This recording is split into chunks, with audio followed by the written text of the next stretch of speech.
வங்கக்கடலில் 2 நாட்களில் காற்றழுத்த தாழ்வு பகுதி உருவாகக்கூடும் என சென்னை வானிலை ஆய்வு மையம் கணித்துள்ளது. பூமத்திய ரேகையை ஒட்டியுள்ள இந்திய பெருங்கடலின் கிழக்கு பகுதிகள் மற்றும் தென்கிழக்கு வங்கக்கடலின் மேல் ஒரு வளிமண்டல மேலடுக்கு சுழற்சி நிலவுவதாகவும், அதன் காரணமாக ஒரு காற்றழுத்த தாழ்வு பகுதி தெற்கு வங்கக்கடல் மற்றும் அதனை ஒட்டிய இந்திய பெருங்கடல் பகுதிகளில் 2 நாட்களில் உருவாகக்கூடும் என்றும் கணித்துள்ளது. அதே நேரத்தில் கிழக்கு திசை காற்றின் வேக மாறுபாடு காரணமாக பிப்ரவரி 18ஆம் தேதி வரை தமிழ்நாட்டில் வறண்ட வானிலையே நிலவக்கூடும் என்றும், 19 மற்றும் 20ஆம் தேதிகளில் ஓரிரு இடங்களில் மிதமான மழை பெய்யக்கூடும் என்றும் தெரிவித்துள்ளது. சென்னை, திருவள்ளூர், காஞ்சிபுரம் மற்றும் செங்கல்பட்டு மாவட்டங்களில் ஓரிரு இடங்களில் அதிகாலை வேளையில் மிதமான பனிமூட்டம் காணப்படும் என்றும் வானிலை மையம் தெரிவித்துள்ளது. 2 நாட்களாக குறைந்து வந்த தங்கத்தின் விலை ஒரே நாளில் சவரனுக்கு 1280 ரூபாய் உயர்ந்துள்ளது. சர்வதேச சந்தையில் கடந்த ஒரு வாரமாக ஏற்ற இறக்கத்துடன் காணப்படக்கூடிய தங்கத்தின் விலை சற்று அதிகரித்துள்ளது. சென்னையில் 1 கிராம் ஆபரண தங்கத்தின் விலை 160 ரூபாய் உயர்ந்து 14,560 ரூபாய்க்கு விற்பனை செய்யப்படுகிறது. 1 சவரன் தங்கத்தின் விலை 1,280 ரூபாய் அதிகரித்து 1,16,480 ரூபாய்க்கு விற்பனையாகிறது. தங்கத்தின் விலை குறைந்து வந்ததால் சற்று ஆறுதல் அடைந்த மக்கள் மீண்டும் அதிரடியாக உயர்ந்திருப்பதால் அதிர்ச்சியடைந்தனர். தங்கத்தின் விலை உயர்ந்த போதும் வெள்ளி விலையில் எந்த மாற்றமும் இல்லை. 1 கிராம் வெள்ளியின் விலை 280 ரூபாயாகவும் 1 கிலோ கட்டி வெள்ளியின் விலை 2,80,000 ரூபாயாகவும் உள்ளது.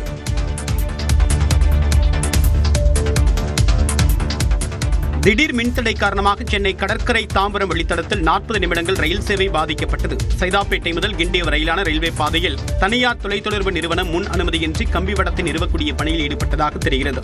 அப்போது அந்த கம்பிவடம் அருந்து மின்சார ரயில்களுக்கான மின்பாதையில் விழுந்துள்ளது. இதன் காரணமாக மின்தடை ஏற்பட்டு சென்னை கடற்கரை தாம்பரம் வழித்தடத்தில் புறநகர் ரயில்கள் ஆங்காங்கே நிறுத்தப்பட்டன. மாலை நேரம் பணி முடிந்து வீட்டுக்கு திரும்பியவர்கள், கல்லூரிகள் முடிந்து வீடு திரும்பிய மாணவர்கள் உள்ளிட்டோர் கடும் அவதிக்குள்ளாகினர். சுமார் 40 நிமிடங்களுக்கு பிறகு மின்கம்பிகள் சீரமைக்கப்பட்டு ரயில் சேவை தொடங்கப்பட்ட நிலையில் புறநகர் ரயில்களில் பயணிகள் கூட்டம் அலைமோதியது. கிளை அமைப்புதான் அதிமுக என்று முதலமைச்சர் மு.க. ஸ்டாலின் விமர்சித்துள்ளார்.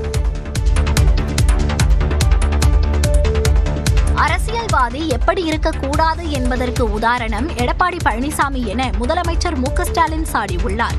திமுக வடக்கு மண்டல வாக்குச்சாவடி குழு பயிற்சி மாநாட்டில் பேசிய அவர், பச்சை துண்டு போட்டு விவசாயிகளுக்கு பச்சை துரோகம் செய்தவர் எடப்பாடி என்றும் விமர்சித்தார். வேண்டாம்னு அமைதியா ஊர்வலம் போன அப்பாவி பொதுமக்கள் மேல துப்பாக்கி சூடு நடத்த சொல்லிட்டு டிவியை பார்த்து தான் தெரிஞ்சுக்கிட்டேன்னு நாடகம் போட்டது மக்கள் மறந்துட்டாங்க நினைக்கிறீங்களா? சிறுபான்மை மக்களுக்கு எதிரான பாஜக சட்டங்களை ஆதரிச்சதோடு அந்த மக்களை அடக்குமுறைக்கு ஆளாக்குனீங்களே, அந்த காயம் ஆறிடுச்சுன்னு நினைக்கிறீங்களா? பாஜகவின் டப்பா என்ஜின் முன்பு திராவிட மாடல் சூப்பர் ஃபாஸ்ட் என்ஜின் ஒருபோதும் தலைகுனியாது என்றும் கூறினார். பாஜகவுடைய டப்பா என்ஜின் முன்னாடி நம்முடைய திராவிட மாடல் சூப்பர் ஃபாஸ்ட் என்ஜின் ஒருபோதும் தலைகுனியாது.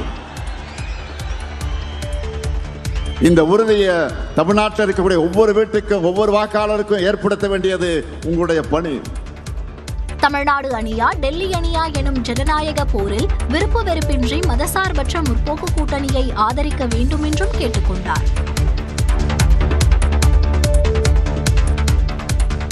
அதிமுக பொதுச் செயலாளர் எடப்பாடி பழனிசாமி வரும் 21ஆம் தேதி மீண்டும் தனது பரப்புரையை தொடங்க உள்ளார். சட்டமன்ற தேர்தலையொட்டி அனைத்து அரசியல் கட்சி தலைவர்களும் தங்களது பரப்புரையை தீவிரப்படுத்தி வருகின்றனர். இந்நிலையில் மக்களை காப்போம், தமிழகத்தை மீட்போம் என்ற பெயரில் சுற்றுப்பயணம் மேற்கொண்டு வந்த அதிமுக பொதுச் செயலாளர் எடப்பாடி பழனிசாமி மீண்டும் பரப்புரையை தொடங்க உள்ளார். அதன்படி திருவள்ளூர் மற்றும் செங்கல்பட்டு மாவட்டங்களில் அவரது பரப்புரை திட்டம் குறித்த அறிவிப்பு வெளியாகியுள்ளது. வரும் 21ஆம் தேதி சென்னை புறநகரில் உள்ள தொகுதிகளான ஆவடி, அம்பத்தூரிலும், வரும் 22ஆம் தேதி மாதவரம் மற்றும் பொன்னேரியிலும் பரப்புரை மேற்கொள்ள உள்ளார். வரும் 25ஆம் தேதி சென்னை மதுரவாயல் மற்றும் பூந்தமல்லி தொகுதிகளுக்கு உட்பட்ட இடங்களிலும், வரும் 26ஆம் தேதி சென்னை புறநகரான தாம்பரம் மற்றும் பல்லாவரம் தொகுதிகளிலும் எடப்பாடி பழனிசாமி பரப்புரை மேற்கொள்ள உள்ளார்.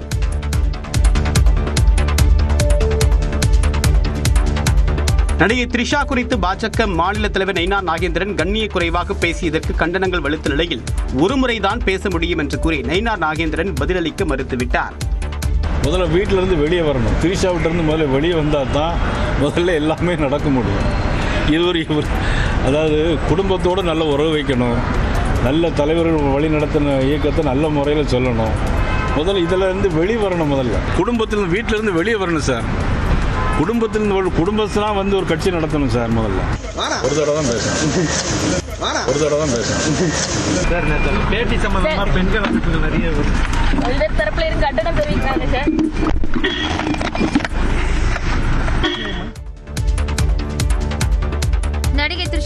நயினார் நாகேந்திரனின் கண்ணிய குறைவான பேச்சிற்கு பல்வேறு அரசியல் கட்சி தலைவர்களும் எதிர்வினையாற்றியுள்ளனர். முழுக்க ஒரு பர்சனல் மேட்டர். இந்த பர்சனல் மேட்டரில் போயிட்டு நாம் ஒரு நடிகையை தொடர்பு கொண்டு பேசுவது தவிர்க்க வேண்டும். இது மாதிரி பொது வெளியில் பேசுவதை தவிர்ப்பது நல்லது என்று தான் நான் கருதுகிறேன். தேசிய கட்சியினுடைய தலைவர் அவர் இந்த மாதிரியான ஒரு கருத்தை சொல்லியிருப்பது ஏன் என்று விளங்கவில்லை. அது ஏற்புடைய கருத்தாக நான் கருதவில்லை. நான் சொல்றது கேளுங்க.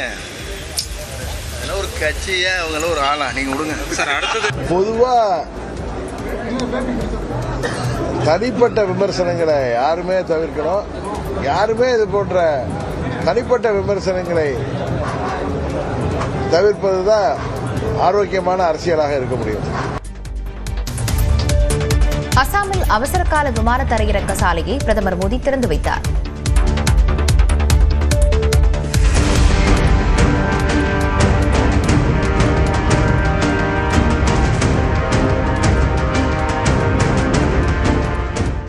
அசாமில் அவசர கால தரையிறக்க சாலையில் பிரதமர் நரேந்திர மோடி பயணித்த C-130 விமானத்தை தரையிறக்கி சாதனை படைக்கப்பட்டது.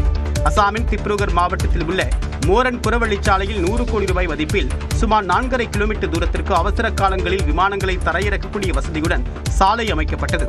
இதனை பிரதமர் நரேந்திர மோடி திறந்து வைத்த நிலையில் அவர் பயணித்த C-130 ரக விமானம் அதில் தரையிறங்கியது வரலாற்று தருணமாக பார்க்கப்படுகிறது.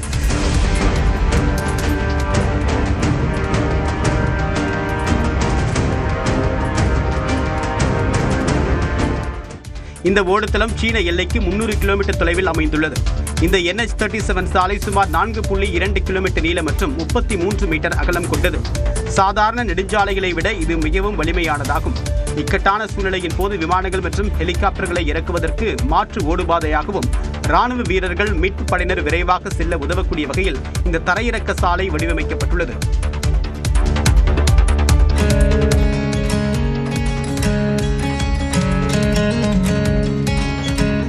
கடும் பனிப்பொழிவால் ஜம்மு காஷ்மீரின் தோடா நகரில் உள்ள மலைக்குன்றுகள் வெண்போர்வை போர்த்தியது போல் மாறிய காட்சிகள் தான் இவை. காஷ்மீரில் கடந்த சில வாரங்களாக கடும் பனிப்பொழிவு நிலவி வருவதால் காணும் இடமெல்லாம் பனிக்கட்டிகள் சூழ்ந்து வெண்மை நிறமாக காட்சியளிக்கிறது. குடியிருப்புகள், சாலைகளில் பனிக்கட்டிகள் படர்ந்துள்ளதால் இயல்பு வாழ்க்கை பாதிக்கப்பட்டுள்ளது. பனிப்பொழிவால் 15 நாட்களாக மூடப்பட்டிருந்த பதேர்வா சுற்றுலா தலம் மீண்டும் திறக்கப்பட்டுள்ளது. இதனால் அங்கு குடும்பத்துடன் பொழுதை கழித்து சுற்றுலா பயணிகள் மகிழ்ந்தனர்.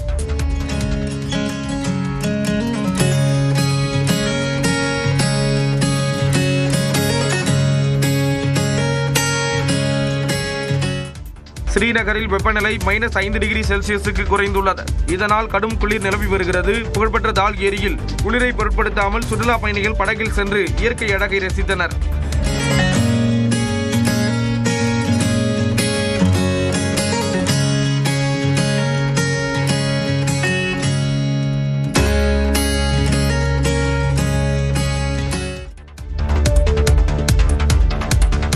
இரண்டு நாட்களாக குறைந்து வந்த தங்கத்தின் விலை ஒரே நாளில் சவரனுக்கு 1280 ரூபாய் உயர்ந்துள்ளது. சர்வதேச சந்தையில் கடந்த ஒரு வாரமாக ஏற்ற இறக்கத்துடன் காணப்படக்கூடிய தங்கத்தின் விலை சற்று அதிகரித்துள்ளது. சென்னையில் 1 கிராம் ஆபரண தங்கத்தின் விலை 160 ரூபாய் உயர்ந்து 14,560 ரூபாய்க்கு விற்பனை செய்யப்படுகிறது.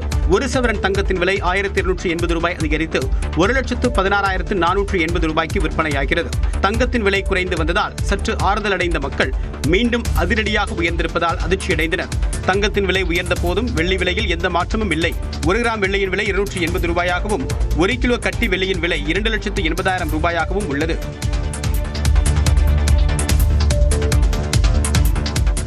திடீர் மின்தடை காரணமாக சென்னை கடற்கரை தாம்பரம் வழித்தடத்தில் 40 நிமிடங்கள் ரயில் சேவை பாதிக்கப்பட்டது. சைதாப்பேட்டை முதல் கிண்டி வரையிலான ரயில்வே பாதையில் தனியார் தொலைத்தொடர்பு நிறுவனம் முன் அனுமதியின்றி கம்பிவடத்தை நிறுவக்கூடிய பணியில் ஈடுபட்டதாக தெரிகிறது.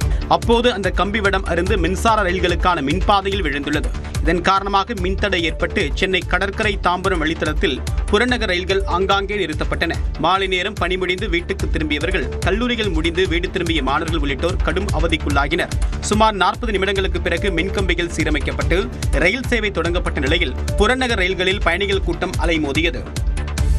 கிளை அமைப்புதான் அதிமுக என்று முதலமைச்சர் மு க ஸ்டாலின் விமர்சித்துள்ளார். அரசியல்வாதி எப்படி இருக்கக்கூடாது என்பதற்கு உதாரணம் எடப்பாடி பழனிசாமி என முதலமைச்சர் மு க ஸ்டாலின் சாடியுள்ளார். திமுக வடக்கு மண்டல வாக்குச்சாவடி குழு பயிற்சி மாநாட்டில் பேசிய அவர் பச்சை துண்டு போட்டு விவசாயிகளுக்கு பச்சை துரோகம் செய்தவர் எடப்பாடி என்றும் விமர்சித்தார். ஸ்டெர்லைட் வேண்டாம்னு அமைதியா ஊர்வலம் போன அப்பாவி பொதுமக்கள் மேல துப்பாக்கி சூடு நடத்த சொல்லிட்டு டிவியை பார்த்து தான் தெரிஞ்சுக்கிட்டேன்னு நாடகம் போட்டது மக்கள் மறந்துட்டாங்கன்னு நினைக்கிறீங்களா? சிறுபான்மை மக்களுக்கு எதிரான பாஜக சட்டங்களை ஆதரிச்சதோடு அந்த மக்களை அடக்குமுறைக்கு ஆளாக்குனீங்களே, அந்த காயம் ஆறிடுச்சுன்னு நினைக்கிறீங்களா? பாஜகவின் டப்பா என்ஜின் முன்பு திராவிட மாடல் சூப்பர் ஃபாஸ்ட் என்ஜின் ஒருபோதும் தலைகுனியாது என்றும் கூறினார். பாஜகவுடைய டப்பா என்ஜின் முன்னாடி நம்முடைய திராவிட மாடல் சூப்பர் ஃபாஸ்ட் என்ஜின் ஒருபோதும் தலைகுனியாது. இந்த உறுதியை தமிழ்நாட்டில் இருக்கக்கூடிய ஒவ்வொரு வீட்டுக்கும் ஒவ்வொரு வாக்காளருக்கும் ஏற்படுத்த வேண்டியது உங்களுடைய பணி.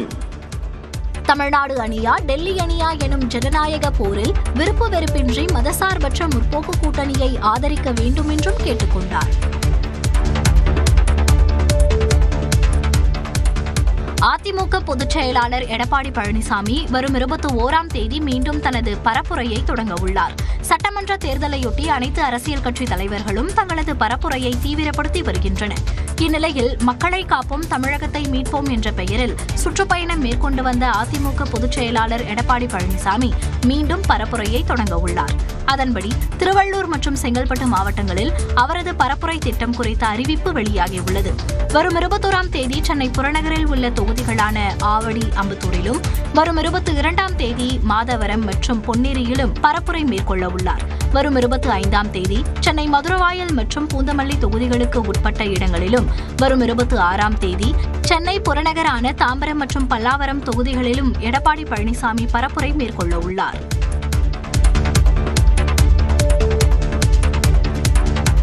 நடிகை த்ரிஷா குறித்து பாஜக மாநில தலைவர் நயினார் நாகேந்திரன் கண்ணிய குறைவாக பேசியதற்கு கண்டனங்கள் வலுத்த நிலையில் ஒருமுறைதான் பேச முடியும் என்று கூறி நயினார் நாகேந்திரன் பதிலளிக்க மறுத்துவிட்டார்.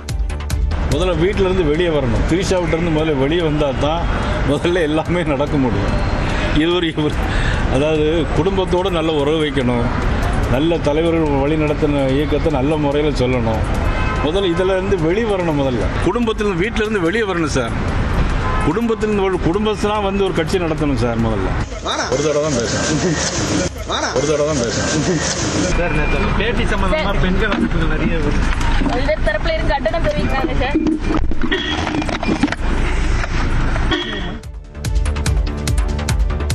நடிகை த்ரிஷா குறித்து நயினார் நாகேந்திரனின் கண்ணிய குறைவான பேச்சிற்கு பல்வேறு அரசியல் கட்சி தலைவர்களும் எதிர்வினையாற்றியுள்ளனர்.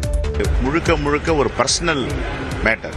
இந்த பர்சனல் மேட்டரில் போயிட்டு நாம் ஒரு நடிகையை தொடர்பு கொண்டு பேசுவது தவிர்க்க வேண்டும்.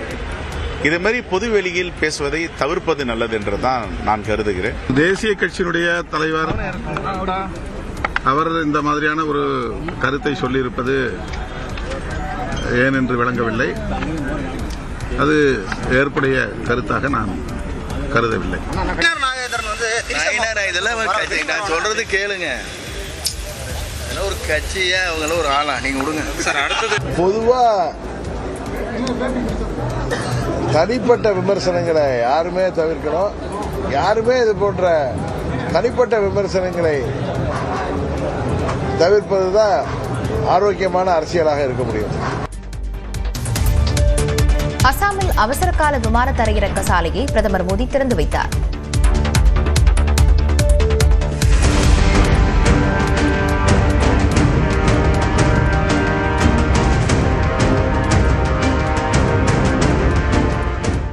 அசாமில் அவசர கால தரையிறக்க சாலையில் பிரதமர் நரேந்திர மோடி பயணித்த C-130 விமானத்தை தரையிறக்கி சாதனை படைக்கப்பட்டது. அசாமின் திப்ருகர் மாவட்டத்தில் உள்ள மோரன் புறவழிச்சாலையில் 100 கோடி ரூபாய் மதிப்பில் சுமார் 4.5 கிலோமீட்டர் தூரத்திற்கு அவசர காலங்களில் விமானங்களை தரையிறக்கக்கூடிய வசதியுடன் சாலை அமைக்கப்பட்டது. இதனை பிரதமர் நரேந்திர மோடி திறந்து வைத்த நிலையில் அவர் பயணித்த C-130 ரக விமானம் அதில் தரையிறங்கியது வரலாற்று தருணமாக பார்க்கப்படுகிறது.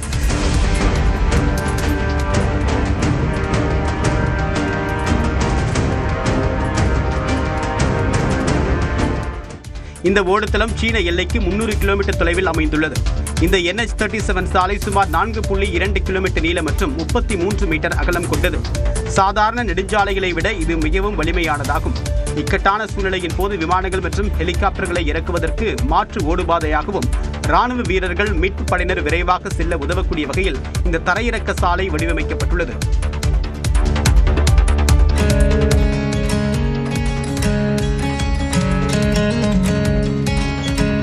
கடும் பனிப்பொழிவால் ஜம்மு காஷ்மீரின் தோடா நகரில் உள்ள மலைக்குன்றுகள் வெண்போர்வை போர்த்தியது போல் மாறிய காட்சிகள் தான் இவை. காஷ்மீரில் கடந்த சில வாரங்களாக கடும் பனிப்பொழிவு நிலவி வருவதால் காணும் இடமெல்லாம் பனிக்கட்டிகள் சூழ்ந்து வெண்மை நிறமாக காட்சியளிக்கிறது. குடியிருப்புகள், சாலைகளில் பனிக்கட்டிகள் படர்ந்துள்ளதால் இயல்பு வாழ்க்கை பாதிக்கப்பட்டுள்ளது. பனிப்பொழிவால் 15 நாட்களாக மூடப்பட்டிருந்த பதேர்வா சுற்றுலா தலம் மீண்டும் திறக்கப்பட்டுள்ளது. இதனால் அங்கு குடும்பத்துடன் பொழுதை கழித்து சுற்றுலா பயணிகள் மகிழ்ந்தனர்.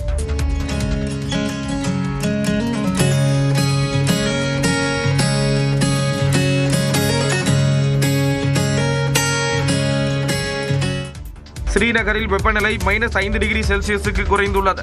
இதனால் கடும் குளிர் நிலவி வருகிறது. புகழ்பெற்ற தால் ஏரியில் குளிரை பொருட்படுத்தாமல் சுற்றுலா பயணிகள் படகில் சென்று இயற்கை அழகை ரசித்தனர்.